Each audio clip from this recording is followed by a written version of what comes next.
એલા તારો છોકરો બે મોઢે માવા ખાય છે. તો તારી પાસે પૈસા લેવા આવે છે? ના ના, તો મારો છોકરો છે, ભલે ખાય. હવે ઓલા વિજ્ઞાન ગલે બિસ્ટોલું પીતો તો. પણ ધુવાડા તારી પાસે કેમ નીકળે છે? હવે તારો છોકરો ઓલા ગેરેજ વાળા અહીંયા ખૂણામાં બેઠો બેઠો હે ને છોકરીઓ હારે નકરી વાતો જ કરે છે.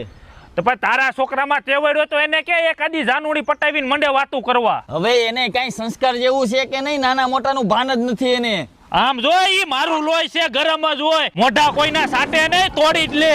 હવે મેં વાત સાંભળી છે તારા છોકરાએ 2 નંબરના ધંધા ચાલુ કર્યા છે. હવે ઈ મારો છોકરો છે, 2 નંબરના ધંધા નહીં, 12 નંબરના હોતી ધંધા કરે. હવે આમને આયલું ને તો તારા વીઘા વેચાતા વાર નહીં લાગે. હવે ઈ મારા બાપ દાદાની જમીન છે, ભલે બધા વીઘા વેચાઈ જાય, તું નોળિયા જેવા ઘર ભેગી નો થાય.